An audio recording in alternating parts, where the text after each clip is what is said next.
Okay, so it's a couple of minutes after 12:30, so let's get started. There may well be some more people coming, but we can cover off some housekeeping first. My name is Bruce McCarthy. I'll be your host for today. We've got a panel of experts here with you to help answer your questions. But first, I'd like to acknowledge the Gadigal people of the Eora Nation, upon whose ancestral lands the UTS campus now stands. I'd like to pay respect to elders, both past and present, acknowledging them as the traditional custodians of knowledge for this land. So as I said, welcome. Wonderful that so many of you are able to give us some of your time so that we can explain what it's all about doing higher degree research at UTS for engineering and IT. These are indeed troubling times, challenging times, but the need for researchers and professionals in IT and engineering has never been higher. And just the fact that we can put on a webinar like this and people from around the country, indeed around the world, are able to drop in and listen to us is a testament to the work that IT professionals at the highest levels have been doing over in recent years. So welcome, and I hope you enjoy the session. Firstly, we will be recording today's webinar. We won't be recording your audio or any visuals from you, but we will be capturing your questions and using those for future Q&As that we will have so that we can answer future students' questions in the future. As I said, this is a Zoom webinar, so slightly different to a Zoom meeting that I'm sure many of you have already had. So there isn't a chat function as such, but we do have a Q&A icon down the bottom of your screen, and encourage you to ask as many questions you can through that Q&A. We'll also be asking a number of polls during the course of the session, just so that we can get a little bit of an understanding of who you are. So be ready to answer those questions. They're all very simple, but it'd be good to help us get an understanding of who's in the audience. As I said, we're recording the session, and we'll be sending out a recording to you via an email as soon as possible, probably early next week once we get the recording done and get it through to you. So, the detail that's here you will have access to in the future. Now, as I said, this is an opportunity for you to ask questions as well as for us to present to you. So use that Q&A icon as much as you like. It is helpful for us if you give a thumbs up to questions that you'd like, and that way we can prioritize them. So you'll see a little upvote icon, a thumbs up. So if you see a question there you like, give it a thumbs up, and we'll prioritize those questions when we have a Q&A session at the end of the webinar. So, as I said, welcome to the today's webinar on higher degree research. I'd now like to do some introductions to the panel that's going to be speaking with you today. Firstly, Professor David McGloin. I'd like to introduce him. He'll be presenting the bulk of the content today. David, could you just introduce yourself, thanks? Hello, yes, my name is David McGloin. I am the Director of Research Programs here in the Faculty of Engineering and IT, and that means that I look after all of the research students across the whole of the faculty. I'm also I'm an academic. I'm a professor of optical physics, and I do my own research on optical beam shaping, optical trapping, things like that. And so I have a very good idea of the type of work that goes on across the whole of the faculty, and hopefully can answer any questions you might have associated with carrying out research at UTS. Great, thanks, David. And we also have in the panel a number of our HDR coordinators. So these are people that are working hard to make sure the experience for our HDR students is as positive as possible. And they're all here also to answer your questions. They'll answer them either live or otherwise type you an answer in the Q&A section. So I'd like to introduce that team as well. Peter, can you introduce yourself? Hi, Peter Tollison. I'm HDR Programs Officer in FIT. Thank you, Peter. And James? Hi, I'm James, also a HDR Programs Officer. Great. And then Renee, also in the panel. Hi, I'm Renee, the Senior HDR Programs Officer. Excellent, thanks. So that's the team, Renee, Peter and James. These individuals, should you join us at UTS, will be key to your experience. David, as you heard, Professor David McGloin heads up the overall program. So now I'd like to hand over to David to take you through the balance of the presentation we've got today. But as I said, as we go through the presentation, if you've got any questions, drop them on that Q&A box and we can answer them straight away for you. Thanks, David. So thanks very much, Bruce. So welcome to everyone to our webinar today. We're going to be talking about research degrees within the Faculty of Engineering and IT at UTS. And just before I start, so if you've just joined us, so I am David McGloin. I am the Director of Research Programs within the Faculty of Engineering and IT at UTS.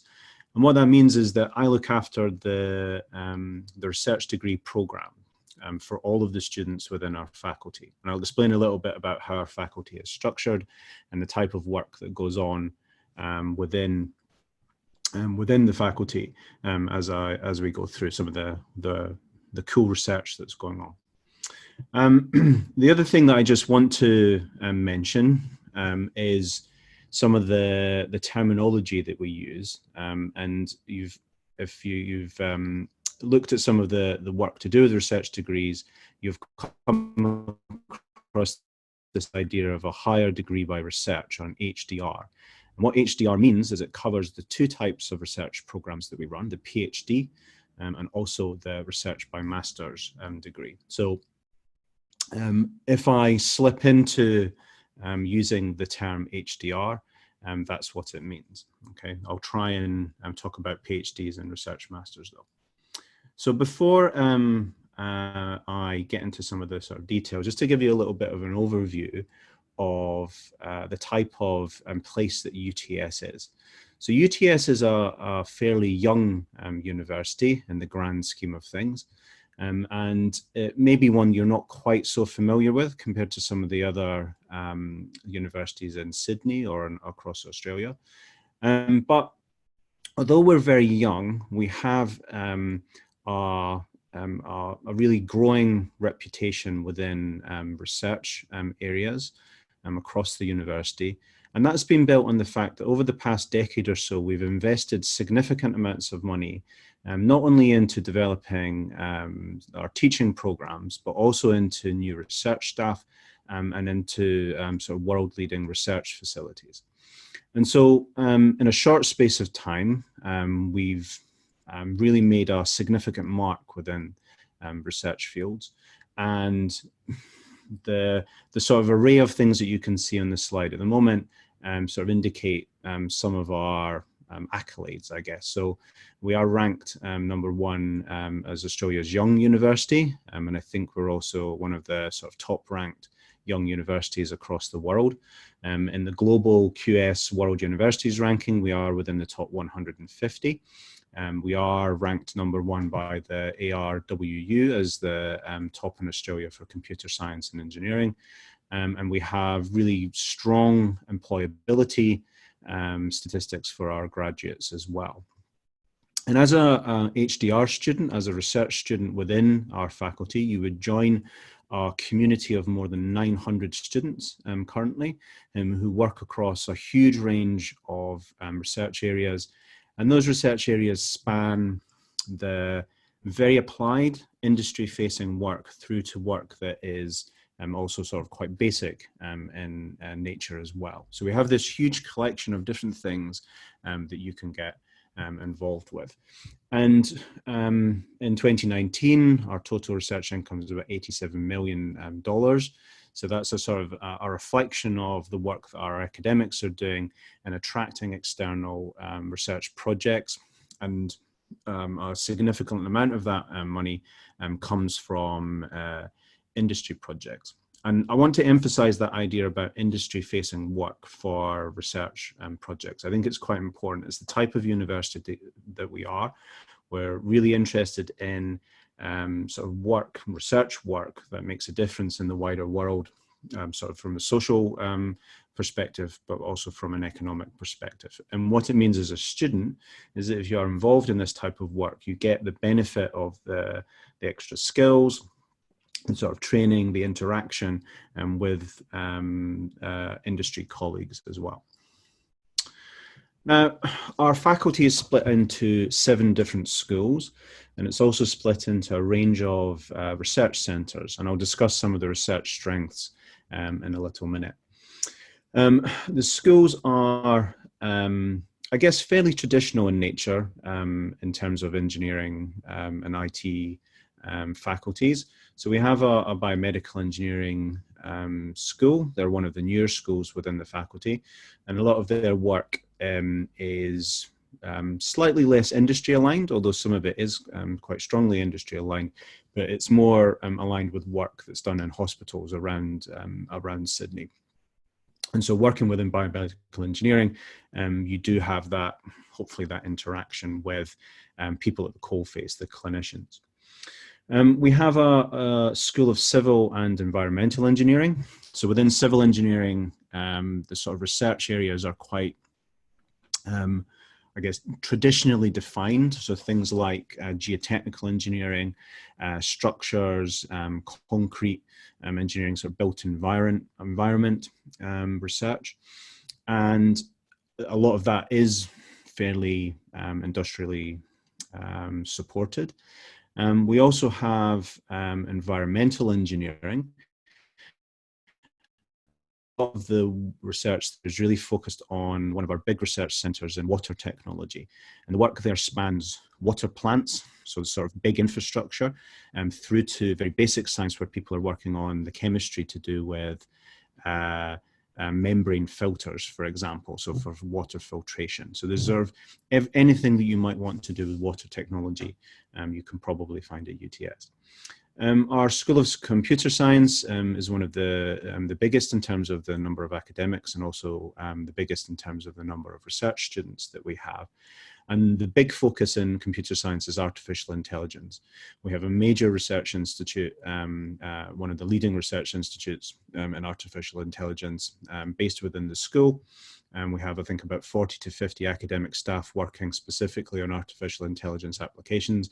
And that forms research that covers everything from business analytics through to things like image data analysis for medical imaging, this sort of huge spectrum. A lot of it is very applied. Quite a lot of it is also the sort of basic algorithm development as well. So sort of cutting edge algorithms applied to generic research areas. Computer science also covers one of our other big research centres, which is quantum computing and software. There, the work is more theoretical and sort of software development. So for the next generation of computers, quantum computers, you have to build software platforms, and UTS is one of the world leaders in this particular area. School of Electrical and Data Engineering, that happens to be the school that I'm based in, and the work that we do in electrical and data engineering covers a lot of things to do with communication technologies, so 5G, 6G technologies as well, so the next generation of communication systems. And we cover things like sort of antenna development, sort of data analytics, artificial intelligence as well. My work is actually on photonics or optical physics, less for communications, but more for sort of interdisciplinary applications, looking at stuff to do with aerosols and also some biomedical applications as well.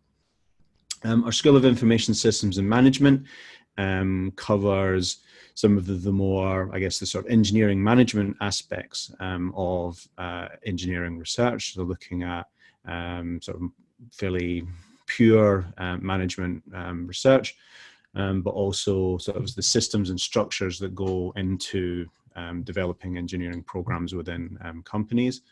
It also looks at things to do with sort of geospatial information systems, so looking at applications of new algorithms, for example, to satellite imagery for looking at river basins or other areas, and sort of looking at cutting edge technique development and this sort of data analysis.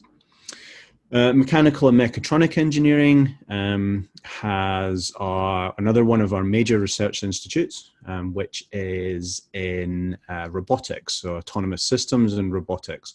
And again, the work that we do there really is a huge spectrum of the very applied, and I'll show you an example of some of that in a slide or two, through to quite basic algorithm development for working out how robotic systems interact with their environment. So generic algorithm development that can be widely applied across a range of different applications. So something called SLAM, simultaneous localization and mapping, is one of the big areas in this field.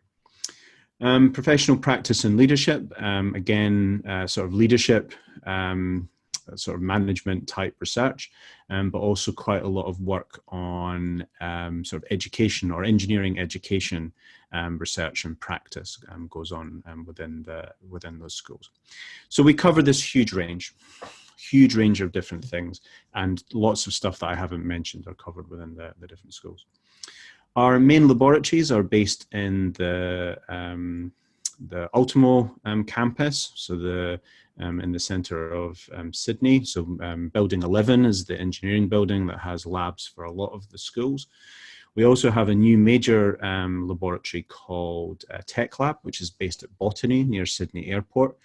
This is a sort of $60 million investment into fairly big infrastructure research laboratories. So a lot of the civil engineering labs are there, and we have some major labs for electrical and data engineering, including my labs and photonics are based out there. We also have a little bit of work that we do in sports science that's based at our Moore Park campus as well. So I've talked for a little bit. I'm now interested to find out a little bit of information about the people who are joining us today.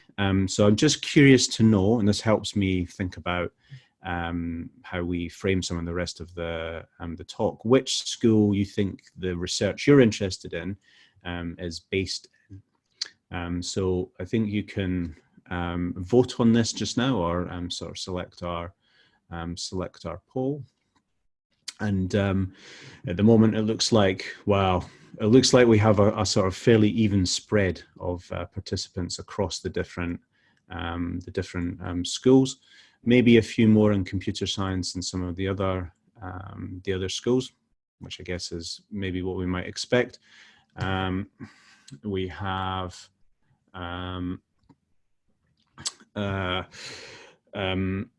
the computer science school is, like I said, the sort of biggest school, so maybe that's where more of the interest lies. Okay, so I think that's sort of useful for me to bear in mind as we go through. Okay, so just a pretty picture of one of our labs. So this is Tech Lab, which I mentioned is down near the Sydney Airport in Botany.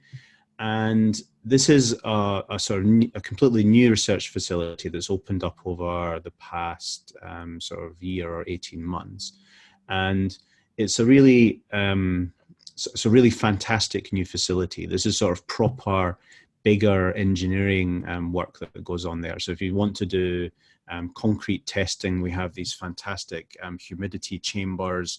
These are like huge rooms where you can put concrete beams and leave them for a year and sort of analyze their behavior at different humidities and different temperatures. We have fantastic new 3D metal printers that are coming in soon. We have a really impressive geotechnical testing area. We have vehicle emission testing bays for bringing cars in and sort of analyzing the exhaust outputs. And we have some amazing sort of, I think, country, if not hemisphere leading acoustic laboratories looking at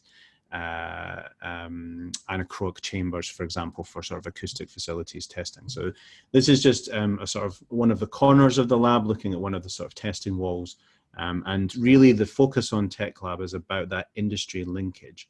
So industry facing work where we can bring industry in and make use of these really new facilities with a sort of cutting edge research infrastructure. So I'm not going to dwell too much on these. I'm going to put this sort of list up. It is not an exhaustive list of the research strengths of our faculty. And I've covered, or I've touched upon a number of these when I've discussed what happens in the different schools. Some of these areas have fairly major research centres associated with them.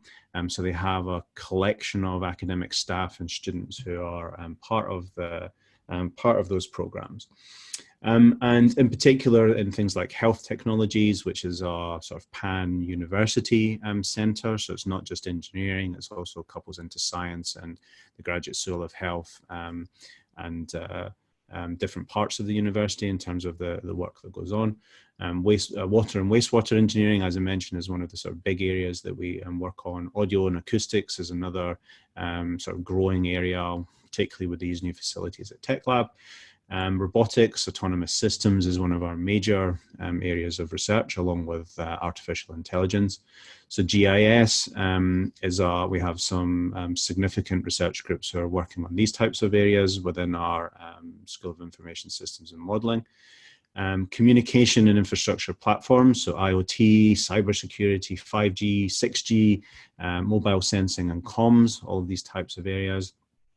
We have really excellent advanced manufacturing and rapid prototyping facilities, including facilities for things like algae production of biofuels. So we have major sort of things that have been developed in our life sciences school, which in engineering are now looking at sort of scaling up in terms of the manufacturing and the sort of cyber physical systems development that goes along with some of those things. And we have a major investment into new metal 3D printers coming in. And so you can do research on some of the basic technology around these, or you can make use of these facilities for building cool new things. Some of my PhD students are working on low-cost microscope systems. So they've actually used 3D printing systems in our major facilities to build compact things, so things that cost $200 that would normally cost you $90,000 if you wanted to go and buy them. We have a centre in Indigenous technology research and development. So if you're interested in these types of areas, we do have programs that work with Indigenous communities on particularly sort of technology development and sort of technology integration into those communities. Artificial intelligence, I mentioned, built-in infrastructure, concrete, geotech, these are all based at our new Tech Lab facility. In parallel to artificial intelligence, we have data science, data analytics, we have major groups, research centers actually in those areas. Quantum software and computation is a big area. It's also part of a pan-Sydney research group called the Sydney Quantum Academy, which also offers scholarships for PhD students to work across UNSW, Sydney, Macquarie and UTS. Photonics, the sort of area that I work in, we look at sort of optical fiber systems, optical manipulation systems, microscopy, and the range, and looking at things, how you might apply artificial intelligence into some of these areas. Brain-computer interfaces are pretty cool. So looking at monitoring brain signals to try and control external systems, which is interesting from a whole bunch of different perspectives. So there's a sort of basic, how does it all work type thing, but also for people who might be physically impaired to try and sort of communicate or to move physical systems. And then one of the other areas that we're really interested in developing in the future is this idea of deep tech entrepreneurship. So bringing in students at a research student level to try and develop technologies that have significant commercial potential. And we're piloting a few of these at the moment where new research students are actually startup companies, or the people who are doing them have developed startup companies and are trying to develop the sort of technology that's involved behind those. So just to give you a couple of quick examples, the types of things that I'm really talking about here. So one is our bridge climbing robots project. So this is our Robotics Institute. And the work that was done here was to help develop systems for the Sydney Harbour Bridge. So to go autonomously into the bridge and look at making assessments of the bridge conditions, and then where there are areas of corrosion or where there's things like old paint that can be taken away to sort of deal with it, so sort of sandblast them. So we built these robots that can sort of climb inside the bridge and monitor these things. And this is quite a major thing, because you can then think about how you can extend that across all sorts of different types of infrastructure. Another project is the Shark Spotter project, where we're trying to help the Westpac monitoring program that often uses things like helicopters or planes to monitor the water close to beaches where people are swimming or surfing, to try and identify if there are any sharks there. So we've developed a system where we can use drones and then use artificial intelligence techniques to monitor what the drone is seeing and identify whether it's a shark or not. And we have sort of very high detection capability. And these are now deployed in Queensland and New South Wales. So I think there are actually a lot of these throughout the country. And this is something that's getting a lot of international attention. So these are some examples of real world impact that the research that our students are working on can actually have. And I think this is a really important thing to think about when you're doing a research degree, that it's not really just about being an academic. It's really about what's the sort of bigger picture. What skills can you develop? What is it that you can take on from these types of degrees to go and have an influence on the world at large? Now, I've got this second poll question. And I noticed that when I put this poll question up earlier that I haven't explained the detail of the question, the different types of degrees, and I'll do that in a minute. But hopefully you maybe have an idea if you're interested in doing a PhD, or if you're interested in doing a research master's degree.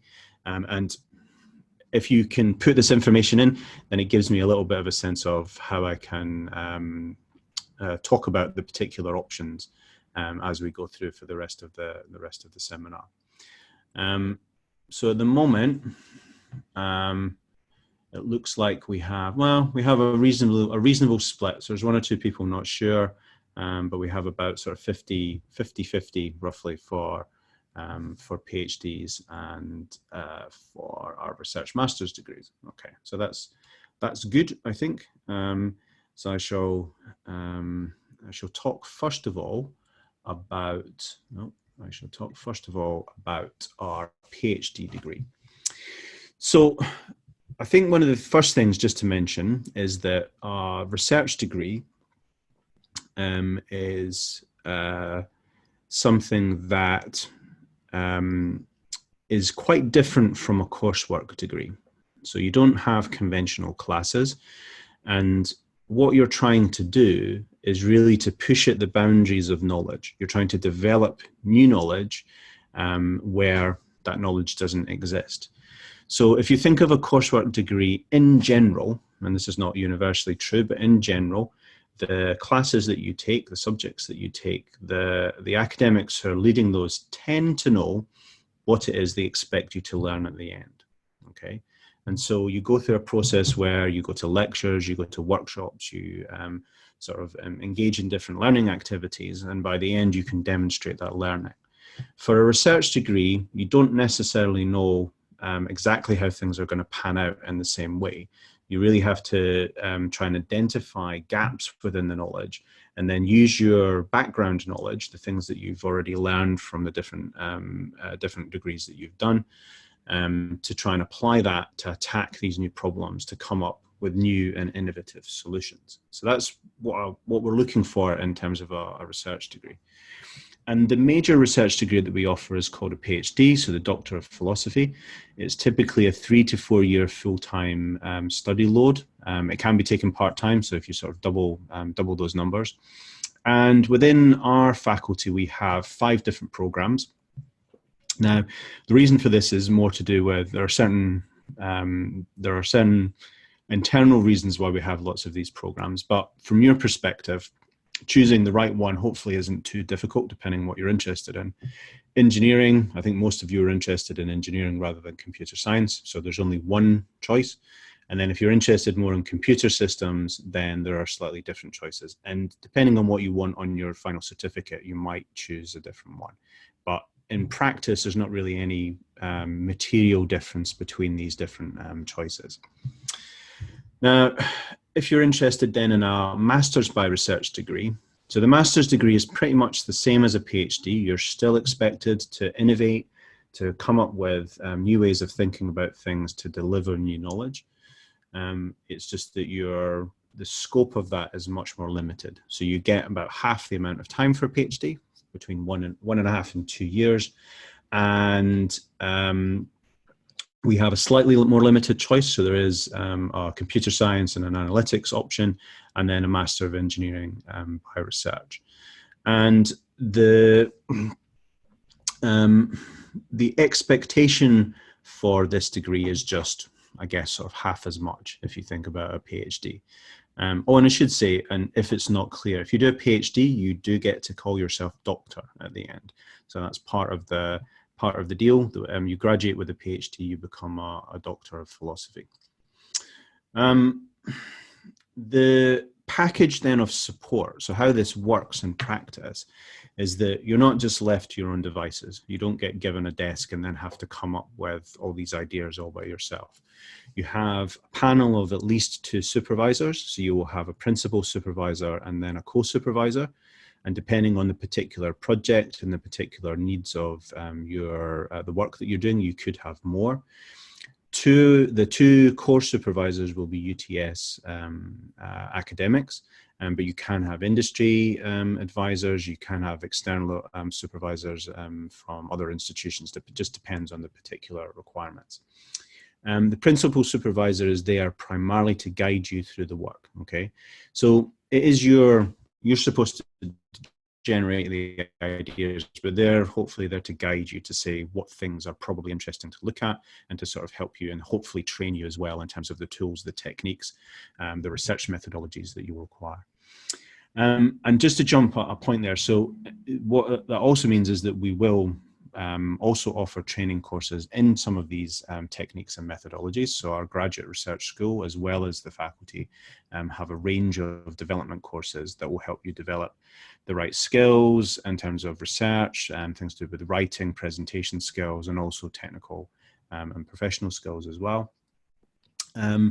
You are reviewed annually to make sure that the progress is going well, to make sure that everything's on track, and these sort of help to make sure that we are offering you the right support as well.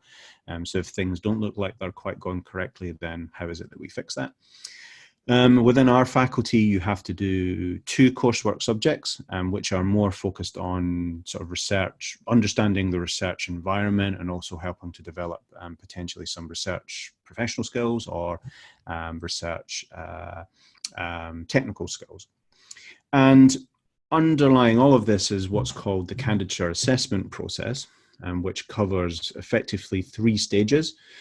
So roughly speaking, so if you're doing a PhD, roughly speaking, at the end of your first year, you have what's called a confirmation of candidature. So we assess, have you developed the appropriate understanding of the work that you're doing? Have you come up with a plan for how you're going to do your research over the subsequent years? Have you developed a methodology to try and execute that plan? And if all of those things are fine, then we confirm your candidature and you're sort of good to go for the rest of your PhD. At the end of second year, roughly, you're expected to have done some substantial work by that point. So whatever that might be, a publication, a conference paper, or something that looks like it's going to turn into those. And then at the end of year 3, we're really looking to see your final dissertation. So you're assessed on the basis of producing a dissertation. And this is then sent out for external review. But at the end of that 3rd year or so, there's an internal review to check that everything looks fine to go out for the external review. And then hopefully at some point over that subsequent 6 months or so, you complete. So the referee's reports come back, they tell you everything's all good, and then you move to the confirmation of your degree. Now, some of the key things that you need to think about if you're interested in doing one of these degrees at UTS is that, first of all, you need to think about what your research topic is going to be. Now, you may have a very clear idea about what that is. You may be a little bit more unsure about the very specific details. You might think, well, I want to do physics, or I want to do civil engineering, or I want to do geotechnical engineering, but you need to refine it to something a bit more detailed than that, okay?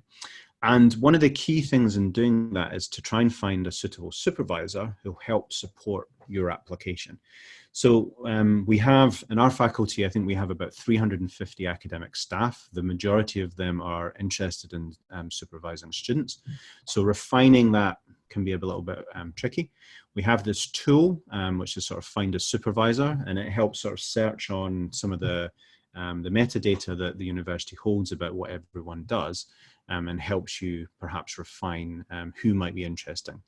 And if you do that search, you'll find profiles for different supervisors, and then you can look and see what work they're doing, who they're working with, some of their publications, these types of things. And then if you're interested in what they're doing, you should just get in touch with them and and then start a conversation about whether they'd be interested in supporting your application. If they say yes, you will need to develop a little proposal. So you might have a very clear idea about what you want to do, and you just need to find someone to support that. More often than not, you'll find that your supervisor will want to have some interaction with that proposal to make sure that it looks sensible from their perspective. So get in touch with your supervisor or potential supervisor. If you don't hear back from them, don't give up. You maybe have to go and speak to someone else though. So contact a few, because the first person that you could speak to might not be the right one. And just email them directly. That's probably the best thing. And if you really run into trouble, you can always contact me, and I can sort of help do a little bit more of matchmaking. When you do apply, what we're looking for in terms of a good student are academic credentials, so academic qualifications. We're interested in your research and academic achievements, and also your research and professional experience. So again, because engineering and IT is a very broad church, okay? So we know that some people will go, after they graduate, go into industry and then decide that they want to come back. So to do a research degree. So have a think about how your professional experience, even if you don't have any direct research experience, might influence your ability to do research. So if you've been working for a telecoms company doing hardware sort of development or maintenance and things, that might be a very useful skill for some of the projects that we're talking about. And depending on whether you are a domestic or international student, or rather, if you're a domestic student who is not an Australian citizen, we might ask for some English language requirements. So typically we're looking at IELTS, which is a 6.5, and with 6 in writing. And if you're an international student, then you would definitely need to meet these requirements. You can have prior studies in English that can be used as evidence, but in general, depending on where you're coming from, you usually need to have a language certificate. Right, okay, so one of the most important things you need to think about here is how you're going to fund all of this. So how you're going to support yourself for 3 or 4 years. The first thing to know is that in general, we expect PhD students, research students, to have a stipend that supports them through their studies, okay? We tend not to want you to be supporting yourself, okay? So you can, but in general, we think it's better, you're more likely to succeed if you have that sort of external income. And so we offer a range of scholarship options. So the main one that I'll talk about is the competitive scholarships, where you apply to UTS and then we judge you against all of the other applicants, and then we award scholarships to the best candidates. There are also project scholarships where academics will have their own funding to support particular students on very specific projects. There are industry scholarships, so there are opportunities for, if you're working for a company and they're interested in helping support you, there are opportunities to to have them basically sponsor your scholarship. And we do from time to time have other types of scholarships that might be advertised on our website. And there are sometimes opportunities for external organizations to provide scholarships as well. Now, before I go into the next little bit, I just want to check, so I can emphasize the right things. So the group here, are you domestic? So domestic is either Australian citizen or a permanent resident of Australia. And international is not one of those groups. Well, again, we have a sort of reasonably even split between the two. Maybe a bit more on the domestic side than the international. So I'm gonna, well, I guess that means I'm gonna talk about both of them, right? Okay. So the key things to note for scholarships are that the competitive scholarships offer around $28,000 per annum, which is tax-free. So it's not a lot of money, I'm going to be honest. It's not an awful lot of money compared to what you might get in an industry job. But we think it's in general enough to live on, depending on your particular circumstances. If you get one of the scholarships, the funding is for 3 years. Oh, I should say, occasionally we do have opportunities for top-up scholarships, and these are usually on a more ad hoc basis. They're not normally immediately built in when you apply. So funding's for 3 years. Almost always, if you get a university funded scholarship, a competitive scholarship, there's an extra 6 months extension that can be applied for when you get to that point. If you are a domestic student, there are effectively no fees. The university covers these through a particular thing called a fees offset scholarship. And if you're an international student who's awarded a university competitive scholarship, then we almost certainly give you a fee scholarship as well. So in general, most of our PhD students are not paying fees. And they do have living expenses stipends. Now, and it depends on then your circumstances. So you are able to work, so you can work part-time on top of the PhD scholarship. So a lot of our students will do this. Well, in normal times, they would do this. Obviously, some of the working opportunities have been impacted at the moment, but there are reasonable flexibilities built into the scholarship types that we have. And often the type of work is actually working as tutors within the university. Now, if you are a domestic student, then the deadline for applications is coming up very soon. So it is in fact the 30th of May, so just over a week, or a week, I think. And if you apply for that deadline, then you can apply for a competitive scholarship that would allow you to start in July or August of this year. If you're interested in starting next year, so starting from January, then the deadline is the 30th of September. Now, if you're an international student, then you have already missed, unfortunately, the deadline to commence your studies in this academic year. There might be some opportunities if they were project funded. So if a specific supervisor had some money, there may be opportunities to start in July, August, September time. But in general, the deadline to start in January or February next year is the 30th of June. And then finally, if you're interested as an international student in starting in July, August next year, then the application deadline is the 15th of January.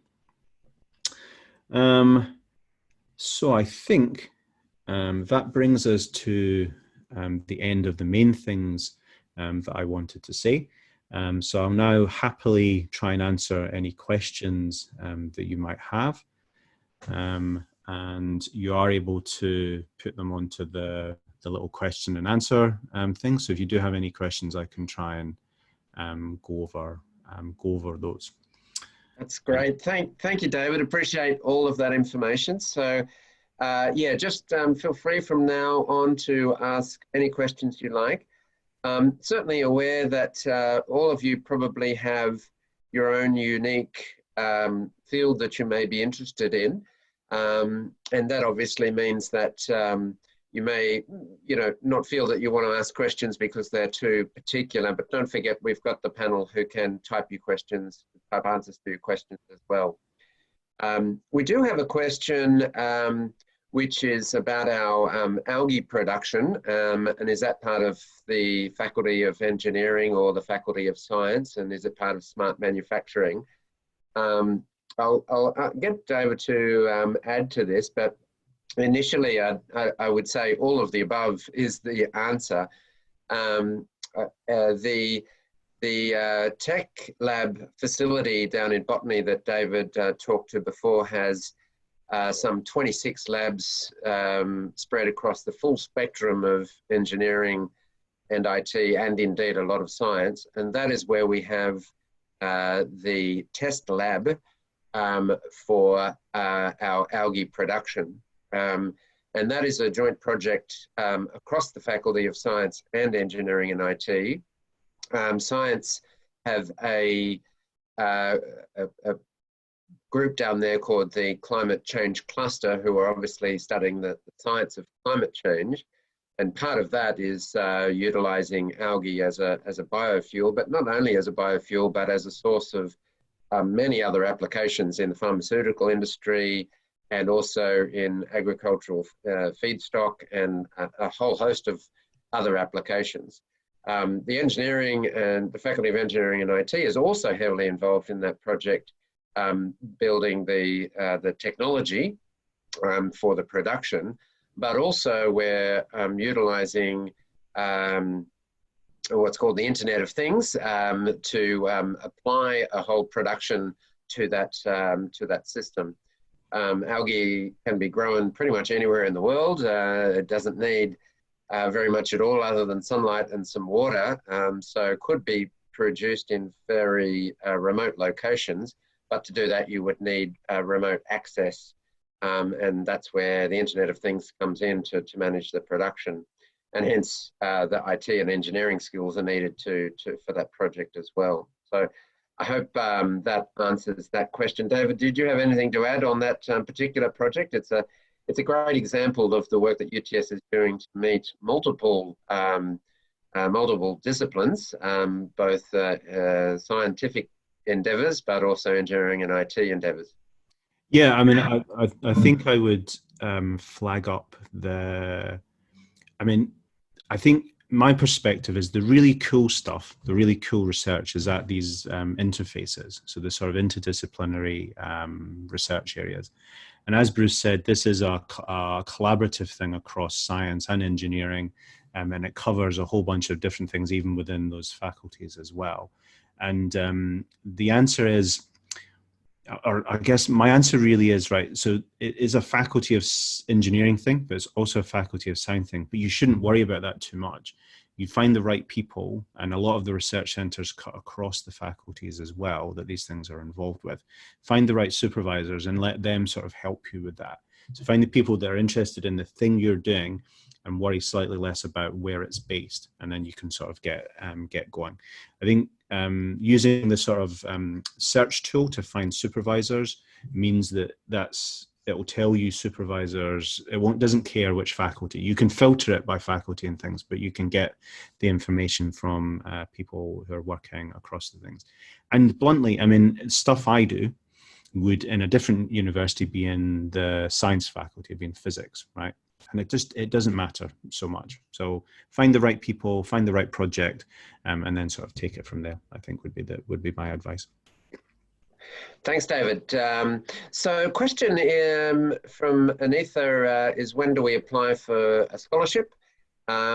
Is it after getting research proposal approved by a supervisor or before? David, are you able to cover that one? Yeah, so you must have supervisor support when you apply. So if you apply with your own proposal that a supervisor hasn't looked at, then you're very, very unlikely to make any progress in the application and process. So do try and identify a supervisor before you apply to make sure that they're happy with the type of thing that you're talking about, and also that they're able to support, because they can act as a champion for your application as well. So if they see your CV, think you're amazing, you can sort of look at a project with them, and they can help internally support you. And if you don't have that support, if you don't have the backup, then you're going to be, you will not be successful. Thanks, David. A question now, which I'll throw to David, but there may be someone else in the panel that might be better placed to answer it. Is big data and technologies to commercialize it a suitable subject under information systems and management? Would it be part of that school, David? Yes. So again, I think the members of the Information Systems and Management School would certainly be interested in talking to students about those types of things. I mean, if it's in a general sense, you're talking about technologies that can be then commercialized, then yes. If it's a specific thing, if it's like a particular antenna that you're talking about and you want to design it to commercialize it, that might be better suited for a different school, electrical and data engineering. If it's more about the process, then yes, that would be the school to talk to. Okay, great. And David, for the international students, there's a question regarding the timeline for the submission of the application. You mentioned it was too late now for an immediate start, but when could an international student put in their application next round? And also, what's the details regarding scholarships for international students? Yep. So international deadline is on the 30th of June, and that deadline is for students who wish to start in January, February next year. Okay, so you can apply. You should be able to apply now. I think the application portal is open for that deadline, and you can apply. When you apply, there are a number of boxes you can tick to indicate which scholarships you want to apply for, and you will then be considered along with all the others for those. So 30th of June. To start in January or February. And again, you need to go through the same process that I mentioned before: identify supervisor, discuss the project, do a little bit of development work, and then make the application. Great. So a few more questions coming in, so we'll answer those shortly. But I just want to emphasize that the faculty website is fait.uts.edu.au. and /research, you'll find all the information on research as well. So that may well be a source of answers for your questions. But of course, David is available as well. So David's email is on the screen now. So david.mcgloin@uts.edu.au. So feel free to email him if you think of a question after this webinar today to be asked. Now, there is a question that's come in regarding scholarships for domestic students. Can they do it part-time, or is it only available for full-time domestic students? So it depends on the scholarship type. So the competitive scholarships that I mentioned, which are one of the main scholarship types, in general do not allow for part-time holders. There are some exceptions for that. So, and the exceptions would be if you, for personal reasons, usually related to your personal medical circumstances, were only able to work part-time. Okay, but in general, so if the reason is that you have a job and you want to do the PhD or the degree part-time, those scholarships are not available to you. Other scholarship types, so ones that are more project funded, so where the supervisor has the funding to support you, those may be, it depends on the particular circumstances. So the answer is, for a lot of the scholarships that I've talked about, this are main competitive ones, probably not, but for other ones, it depends on the particular terms and conditions. Excellent. We have a question. Rasmeet has held the position of a visiting fellow at UTS in the faculty last year. Will that in any way help him getting into the program? He's graduating in May, June next year. So which intake would suit him? So the answer to that is any research experience that you might have will definitely strengthen your application. So Razmeet, I think it depends. So I'll be honest, if you're a domestic student, the competition is less than if you're an international student. So we have fewer domestic applications than international applications. So it depends a little bit on your circumstances. However, any research experience that you might have is valuable. And the key thing in my experience is that you articulate that experience clearly in your application. Okay, so we have a lot of students who might put visiting fellow at UTS and then don't say what they do. And that doesn't help us make a decision. So write down what it is that you've done and try and emphasize the research aspects that you've worked on through that program. And that will help strengthen things. In terms of the application timeline, so if you're graduating in June 21, then it depends. So again, it depends if you're domestic or international. So you want to try and make the application to start probably in July, August of 21. So if you're a domestic student, you would probably apply into April next year, depending on when the exact deadline is. I don't think it's been decided, but the end of April next year. And if you're an international student, then you would want to apply for the January deadline in 2021. So the 15th of January would be the one to hit. Thank you, David. Renee, you might be well placed to answer this question. The question is, can I get a supervisor contact before I apply?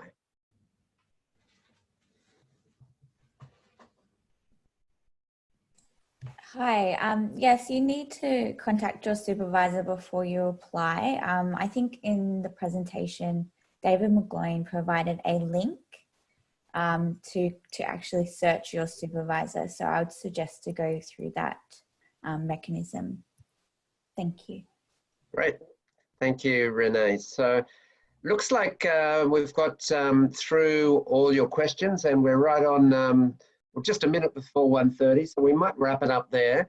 David, appreciate all your comments and thank you for your time and also for the panel working behind the scenes to get today's webinar done. Don't forget, if you've got further questions, you've got either the faculty website address there on the screen or David's email address. So both of those are vehicles through which you can get more questions answered. So if there's no more questions, which it doesn't look like there will be, we'll wrap it up there. Thank you for your time and hope to see you on campus soon.